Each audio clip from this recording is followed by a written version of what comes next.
Bab 76. Pilih sesuka hati, pilih sesuka hati. Rocky tidak ingin mengambil uang dari keluarga Qin, jadi dia menolak. Aku hanya membantu melihatnya sebentar saja, aku juga tidak melakukan apa-apa, tolong ambil kembali amplop ini. Ini aturannya, Anda pantas mendapatkannya, Tuan Rocky. Antonio buru-buru berkata. Rocky malah menggelengkan kepalanya, ini hanya masalah kecil, selain itu, Nona Yulia dan saya hampir baru berteman, membicarakan uang itu terlalu aneh. Meskipun dia tidak memiliki banyak persahabatan dengan Yulia, tapi dia adalah teman Melanie. Selain itu, hanya 10 miliar saja, Rocky juga tidak menaruhnya di mata. Yulia diam-diam memancungkan bibirnya, berpikir di dalam hatinya, apa yang dimaksud dengan baru saja menjadi teman, seolah-olah dia memohon untuk menjadi teman. Andrew yang berada di samping membuka mulutnya, mencoba mengatakan sesuatu, tapi menelannya kembali. Meskipun 10 miliar sangat menggiurkan, tapi dia juga bukan orang yang tamak, dia tidak ingin orang lain mengatakan bahwa keluarga Liu melihat uang dan mata langsung terbukam. Selain itu, Rocky yang menilainya, dia memiliki hak untuk menolaknya. Melihat Rocky tegas untuk tidak menerimanya, Yulia mengerutkan kening, berkata, ini adalah bayaranmu, itu selalu terjadi di industri barang antik. Rocky masih tetap menggelengkan kepalanya, berkata, karena giok jiwa es ini tidak akan dilelang oleh keluarga Qin, aku seharusnya tidak menerima uangnya, aku tidak menginginkan sepeser pun. Dia berbicara dengan lantang, dengan tekad yang kuat. Kerumunan di sekitar tenang, pada awalnya mereka semua cemburu Rocky mengambil 10 miliar sekaligus, tapi sekarang dia tidak mengambil sepeser pun, mereka tidak bisa tidak memberi hormat. Antonio menghela nafas, Tuan Rocky, saya sudah berada di lingkaran barang antik selama bertahun-tahun, sudah berurusan dengan banyak orang. Sekarang saya baru merasa, banyak pemain barang antik yang menyombongkan diri sendiri elegan, sebenarnya, mereka masihlah orang tidak dewasa yang keras kepala, mereka masih memandang uang, barang antik yang tidak berharga, sangat sedikit orang yang mau mengoleksinya, saya mengagumi tingkah laku Tuan Rocky. Selesai berbicara, dia menangkupkan tangannya di depan dada ke arah Rocky, ekspresinya sangat hormat. Melihat Antonio seperti ini, semua orang di sekitarnya memiliki rasa hormat yang mendalam pada Rocky, menjadi lebih kagum atas karakternya. Jika diganti dengan orang lain, menolak 10 miliar di tempat, takutnya tidak ada orang yang bisa melakukannya. Yulia ragu-ragu sesaat, tersenyum dan berkata, karena kamu tidak ingin mengambil 10 miliar ini, maka lebih baik ganti ke metode kompromi. Paman Andrew menyukai barang antik, jadi tolong minta dia untuk memilih barang favoritnya dari Precious Storehouse, keluarga Qin, tidak peduli barang apapun itu, selama Paman Andrew tertarik, Precious Storehouse dengan hormat akan memberikannya. Rocky mengerutkan kening, dia sama sekali tidak ingin menerima apapun yang ada hubungannya dengan keluarga Qin, tapi melihat kondisi ini sekarang, jika dia tidak menerimanya, Yulia akan menahannya. Andrew adalah penggemar barang antik, tapi dia malu dengan dompetnya, dia tidak mampu membelinya sama sekali, atau yang dia beli adalah barang palsu. Menyuruhnya memilih barang antik favoritnya, pertama untuk memuaskan keinginan seumur hidup pria tua itu, kedua, itu juga membantu keluarga Qin mempertahankan reputasinya, agar tidak dikatakan orang melanggar aturan. Memikirkan ini, Rocky hanya bisa mengangguk. Antonio juga setuju, segera membiarkan Andrew memilih sesuka hatinya. Kerumunan di sekitar berkicau, mereka semua iri pada Andrew. Berbicara tentang Precious Storehouse, tempat ini bisa dianggap sebagai mangkok besar dalam industri barang antik di kota Gopo ini. Semua barang antik dalam koleksi adalah barang yang bagus, bahkan ada barang antik yang tidak terlihat oleh dunia luar. Banyak nilai koleksi barang antik sudah melebihi 10 miliar. Mahkota Phoenix Ratu yang tadi, jika dikeluarkan dan dijual secara acak di luar negeri, setidaknya berharga 120 miliar. Bisa dikatakan, Rocky untung banyak. Benar. Benar-benar ingin aku memilih. Otak Andrew menjadi putih bersih, setelah sekian lama dia akhirnya pulih, wajahnya memerah karena gembira. Semua barang, puluh sesuka Anda. Yulia tersenyum dan mengangguk, memerintahkan dua pelayan untuk menemaninya secara langsung. Apa bagus begitu? Andrew berkata tidak enakan di mulut, tapi hatinya penuh dengan kegembiraan. Dia tidak memiliki hobi apapun dalam hidupnya, dia putus asa di rumah, ketertarikan satu-satunya adalah barang antik, tapi dia tidak mampu membelinya. Sekarang bisa memilih di salah satu toko barang antik terbaik di kota Gopo, ini adalah keinginan terbesar dalam hidupnya. Rocky juga tersenyum, berkata, "Pa, pilihlah."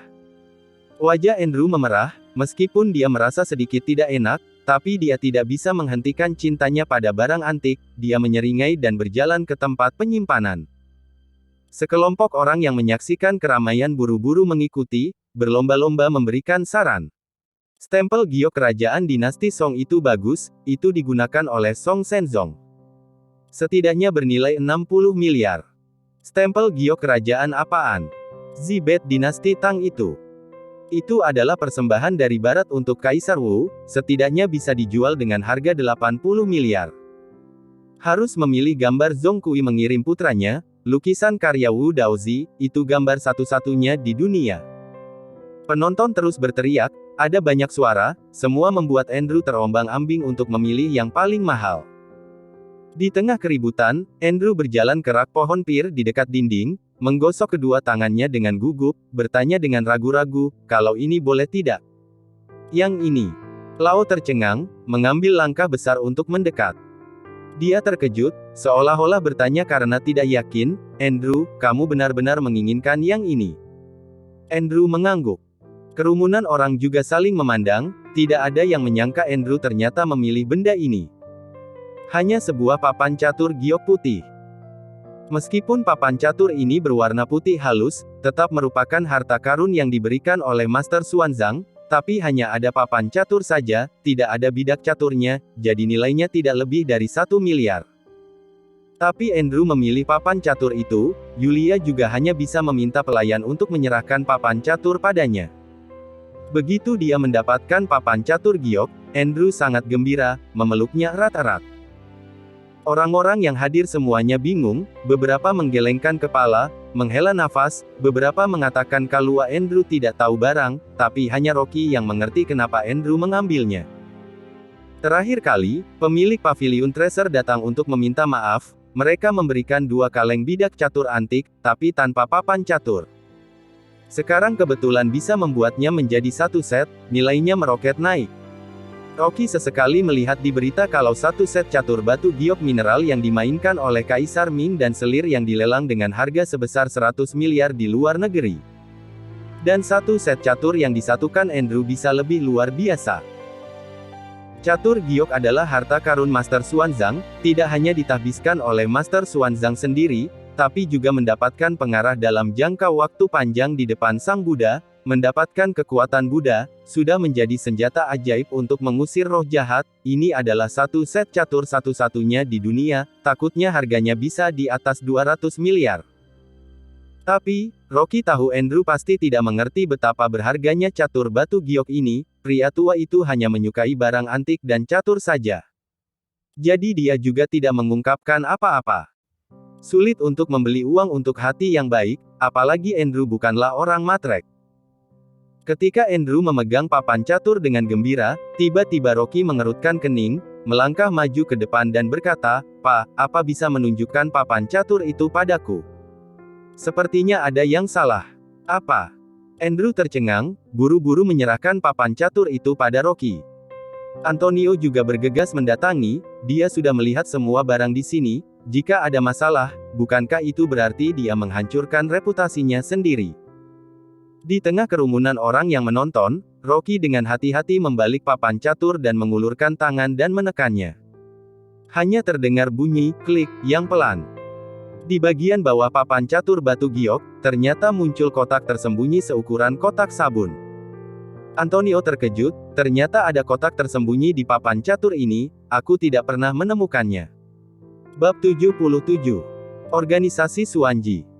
Rocky mengambil sapu tangan sutra putih, dengan hati-hati mengeluarkan isi di dalam kotak tersembunyi dan meletakkannya di atas sapu tangan. Sebuah manik tulang yang sangat jernih. Kerumunan orang itu tercengang. Tiba-tiba, Antonio teringat sesuatu, berteriak kegirangan. Relik tulang Buddha. Ini relik tulang Buddha. Begitu dia mengatakan itu, kerumunan langsung meledak dengan keras. Yulia sangat terkejut sehingga dia tidak bisa mengatakan apa-apa untuk waktu yang lama, matanya yang indah menatap manik tulang tanpa berkedip, nafasnya cepat. Peninggalan relik tulang Buddha asli tidak ternilai harganya. Dan yang berada di depannya, ini mungkin adalah peninggalan Master Xuanzang, nilainya tidak bisa diukur dengan uang sama sekali. Antonio gemetar karena kegembiraan, benar-benar tidak bisa mengatakan apa-apa, menatap lurus ke tulang, tidak berhenti menarik nafas dalam-dalam. Mata Yulia juga membesar, dia hampir tidak bisa mempercayai matanya sendiri. Dia tahu kalau peninggalan relik Buddha ini adalah harta yang tidak ternilai harganya. Kerumunan itu mendidih, Andrew juga sangat gugup, dia ragu-ragu, berkata, barang ini terlalu berharga, bagaimana kalau kita mengembalikannya pada keluarga Qin?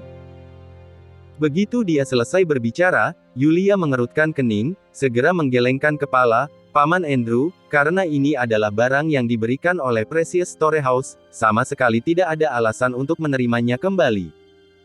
Selain itu, kotak tersembunyi di papan catur ini juga ditemukan oleh Rocky, dia adalah pemiliknya. Ini.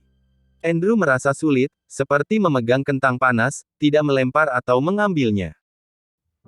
Antonio berkata, Andrew, ornamen memperhatikan takdir pertemuan, papan catur ini berada di tempatku sudah begitu lama, aku pun tidak menemukan tempat tersembunyi ini, sebaliknya, Tuan Rocky menemukan begitu kamu datang, ini juga kehendak Tuhan, peninggalan relik Buddha ini seharusnya menjadi milikmu.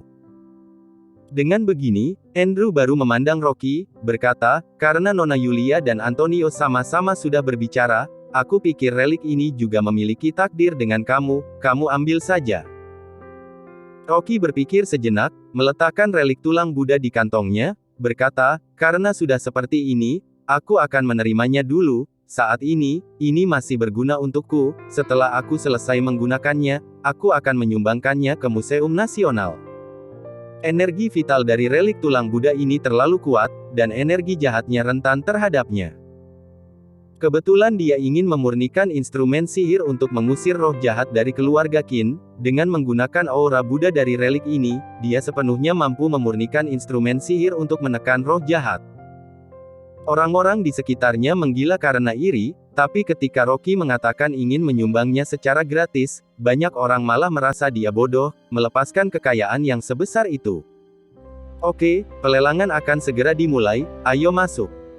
Yulia melihat bahwa semakin banyak orang yang menonton keramaian, takut itu akan menimbulkan masalah, dengan cepat memanggil Rocky untuk memasuki tempat pelelangan.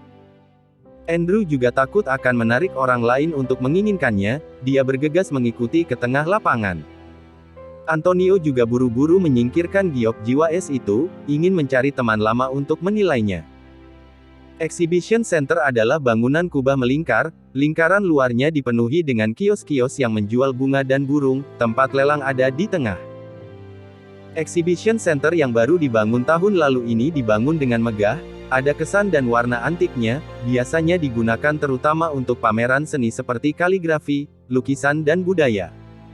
Rocky mengikuti Yulia dan naik lift kaca ke lantai 6, lantai paling atas. Begitu pintu lift terbuka, sebuah ruang pameran artistik tiba-tiba muncul di depan mata, kaligrafi dan lukisan antik digantung di dinding sekelilingnya, inilah tempat lelang. Panggung lelang di depan ditutupi dengan karpet merah, semua sofa di bawah panggung berwarna satu warna, meja disusun penuh dengan anggur impor dan buah-buahan segar untuk dinikmati para tamu. Dibandingkan dengan lelang terakhir, bisa dilihat kalau Pavilion Treasure sudah melakukan banyak upaya kali ini, hanya dengan menyewa dan mengatur tempat, takutnya sudah menghabiskan uang hampir miliaran.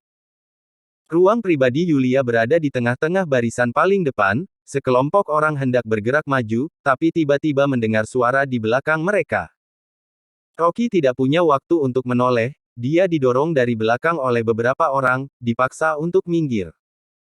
Dia sedikit mengernyitkan alisnya, melihat sekelompok orang berjalan masuk melalui lorong, beberapa pengawal membuka jalan. Apa dia datang ke sini juga? Yulia berseru pelan, mengangkat kepalanya untuk melihat ke kerumunan.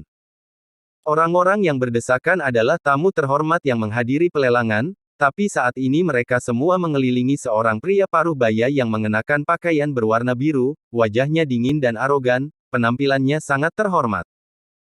Ada beberapa orang fresko di kerumunan itu, Mike juga dengan menakjubkannya keluar dari kerumunan, wajahnya penuh dengan ekspresi ingin menjilat orang, memandang pria paruh baya itu dengan penuh semangat. Rocky melihat Talita juga berdesak-desakan di dalam kerumunan, mengerutkan kening, bertanya, siapa orang itu? Yulia sudah menenangkan diri, berkata, dia Master Feng Shui paling terkenal di Hong Kong dan bos organisasi Xuanji, semua orang memanggilnya Master Jovian. Ternyata dia, aku pernah mendengarnya. Rocky juga teringat, mendengar mertuanya mengatakan tentang Master Jovian, kali ini dia datang untuk mengincar barang lelang terakhir, ternyata orang ini. Yulia berkata, Master Jovian sangat terkenal di Hong Kong dan Taiwan, dia tidak hanya ahli dalam Feng Shui, dia juga bisa menggambar jimat untuk menyembuhkan penyakit, orang biasa sama sekali tidak bisa membuat janji dengannya, dan janji konsultasi dijadwalkan 3 bulan ke depan. Master Jovian dikelilingi oleh kerumunan dan berjalan ke depan, dia mengeluarkan jimat segitiga kuning muda, menyerahkannya pada bos yang paling semangat di sampingnya, dia berkata dengan acuh tak acuh, hari ini kamu dan aku ditakdirkan, jimat keselamatan ini diberikan gratis pada kamu, bisa melindungi kamu untuk tetap aman dan sejahtera. Terima kasih, Master Jovian. Bos itu sangat terkejut, tersanjung dan mengambil jimat itu, meletakkannya di kantongnya seperti harta, berkata kepada orang-orang di sekitarnya, jimat keselamatan Master Jovian sangat bagus, aku pergi memintanya setiap tahun, dalam beberapa tahun terakhir ini semuanya berterima kasih pada Master Jovian, bisnisku menjadi semakin besar. Kerumunan di sekitarnya terlihat iri, beberapa orang berkulit tebal dan memintanya pada Master Jovian, tapi Master Jovian tidak mempedulikan mereka. Asisten di sebelah Master Jovian mendengus, berkata pada kerumunan dengan mulut penuh bahasa Mandarin dialek Hong Kong, apa menurutmu jimat keselamatan Master Jovian bisa diminta semaumu? Orang lain yang datang ke organisasi Xuanji kami untuk meminta jimat membayar paling sedikit 400 juta untuk satu jimat keselamatan. Kerumunan itu pulih, ada orang segera berteriak. Master jarang datang ke kota Gopo, aku bersedia membayar 400 juta untuk satu jimat keselamatan, mohon Master memberikannya. Aku juga ingin membeli. Minta jimat dari Master. Jimat keselamatan Master Jovian sulit ditemukan. 200.000 bukanlah apa-apa, saya akan membeli 5. Pemandangan di tempat sangat ramai, banyak bos yang langsung mentransfer DP untuk membeli jimat keselamatan Master. Mike juga sangat semangat, dia mentransfer 400 juta di tempat, berharap untuk meminta jimat keselamatan untuk membantunya membalikkan rangkaian kesialan yang terjadi akhir-akhir ini. Mengantri, satu per satu.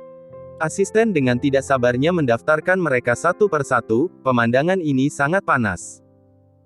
Rocky tidak bisa menahan diri dan berkata, jimat keselamatan apa yang harganya hingga 400 juta, mahal sekali, bahkan jika kamu berbisnis, barangnya juga seharusnya sepadan dengan harganya.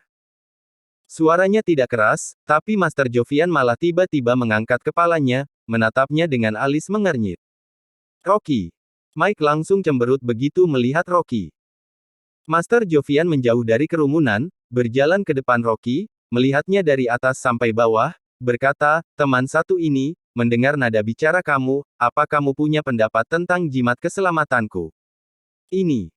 Rocky mempertimbangkannya sebentar, menghindari masalah besar dan dengan santai berkata, aku sembarangan mengatakannya saja. Alasan orang memiliki otak adalah untuk berpikir di ketika mereka berbicara. Master Jovian mencibir, berkata, kamu boleh makan sembarangan tapi kamu tidak boleh bicara sembarangan, terutama jika kamu tidak memahaminya, lebih baik jangan berpura-pura mengerti. Bab 78. Penipu. Rocky tersenyum dan tetap diam.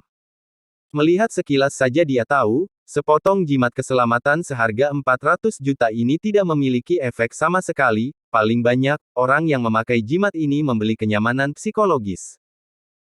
Tapi dia adalah pengusaha, dia melakukan bisnis tadi, jika dia mengganggu rencananya, itu akan dianggap melanggar aturan industri, dia tidak akan mengatakan apa-apa.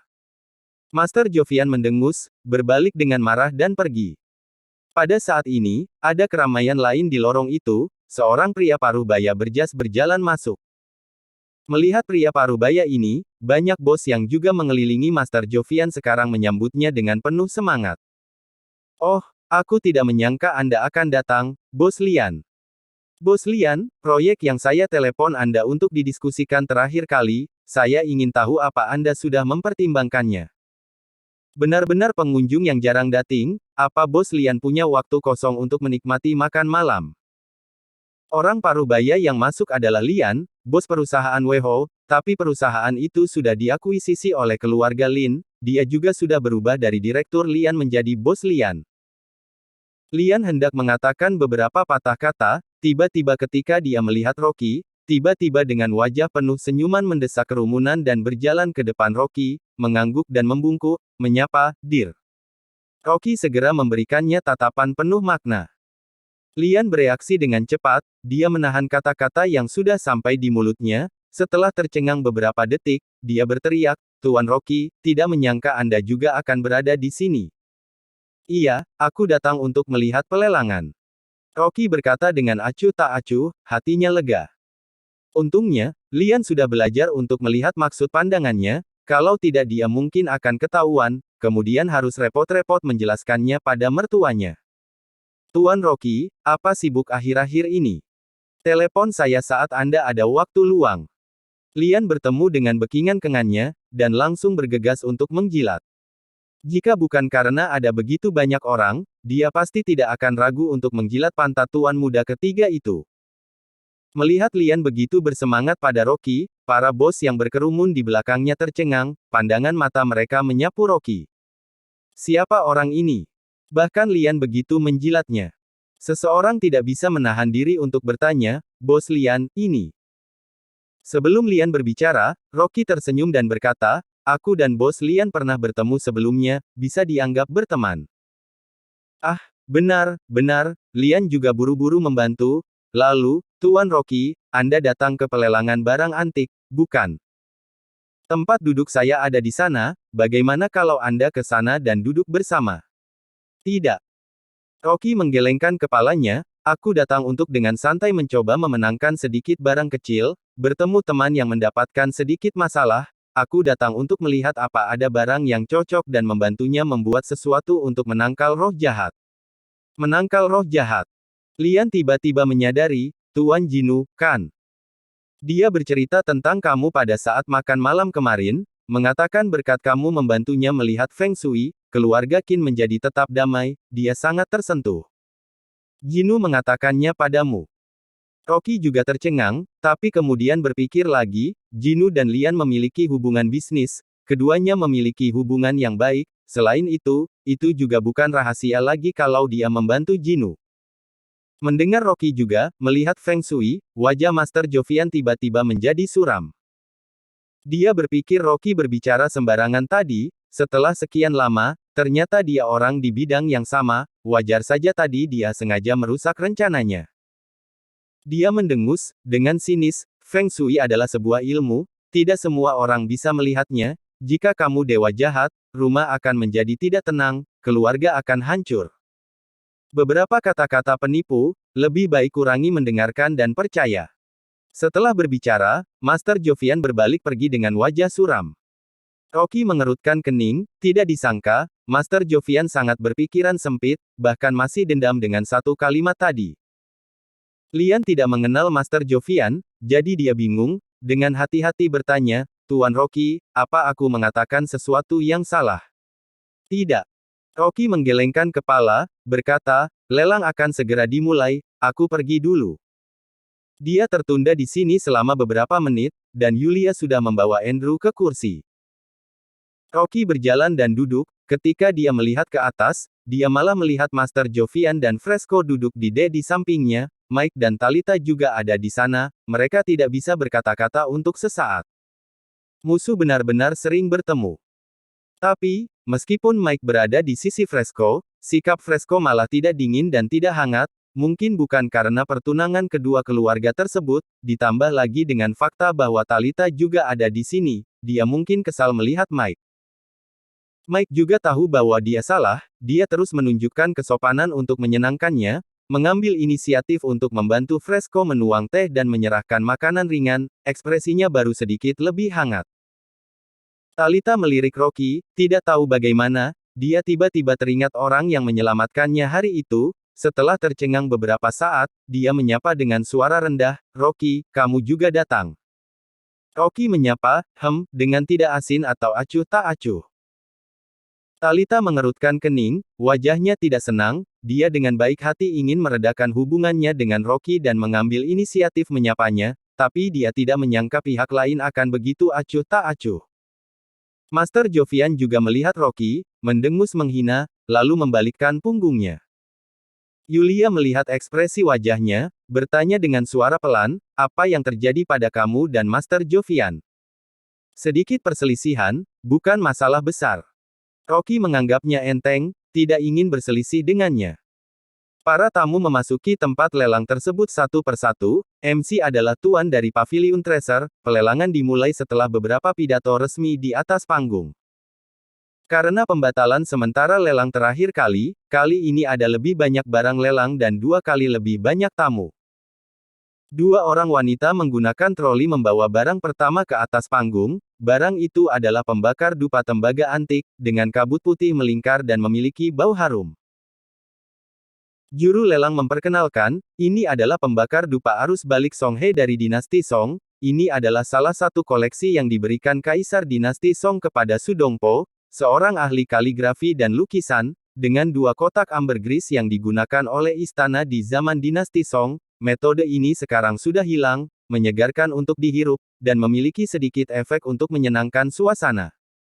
Selesai berbicara, dia memberi isyarat pada 2 wanita yang membawa dupa itu untuk menyalakan dupa. Seorang wanita yang mengenakan congsam dengan hati-hati menggali segenggam dupa dengan sendok perak untuk menyalakannya. Terlihat asap putih perlahan-lahan menetes dari pembakar dupa seperti air terjun. Asap menggumpal di atas pembakar dupa, terlihat persis seperti Songhe, samar-samar mengepakkan sayapnya. Aroma samar-samar segera menyebar di aula pelelangan, baunya menyegarkan, tidak bisa menahan diri untuk merasa segar. Rocky mengangguk, berkata, "Ini memang ambergris asli, dimurnikan dengan sperma paus, jenis dupa buatan tangan ini pada dasarnya mustahil untuk dibeli sekarang." Juru lelang mengetuk palu 2 kali, berkata, "Harga awal pembakar dupa arus balik Songhe adalah 1,6 miliar, dan harganya akan naik dengan kelipatan 200 juta. Pembakar dupa ini dibuat dengan indah, memiliki nilai koleksi tertentu, harga lelang juga cocok, dan penonton di bawah panggung sudah mengangkat plakat." Dalam waktu singkat, pembakar dupa itu dilelang oleh seseorang seharga 3,2 miliar. Segera setelah itu, 7 atau 8 barang dihadirkan, semuanya adalah barang antik berkualitas tinggi, harganya juga cocok, penilai Pavilion Treasure memang sadis, barang-barang tidak bermutu ditolak. Suasana tempat itu antusias, para tamu sibuk menawar. Andrew memperhatikannya dengan penuh semangat, hanya saja dia malu akan kantongnya, jika tidak dia akan gatal dan mengangkat plakat. Tapi, Rocky malah tidak tertarik. Meskipun barang-barang ini sangat berharga, tapi mereka terbatas untuk koleksi, baginya barang-barang ini bernilai kecil. Pada saat ini, wanita di atas panggung membawa piring porselen putih dengan untaian manik-manik ungu yang bersinar dalam cahaya. Juru lelang memperkenalkan, mutiara ungu alami di Laut China Timur, dari 1000 mutiara hanya bisa diambil 1, mutiara ini tersebut berbentuk bulat dan sama besarnya, ini merupakan barang langka yang bagus. Harga lelang untaian mutiara ungu ini tidak mahal, hanya 800 juta. Rocky mengangkat kepalanya dan segera menawar. 1 miliar. Kelopak mata Andrew membesar, dia buru-buru berkata, "Apa yang kamu tawar? Jangan tawar."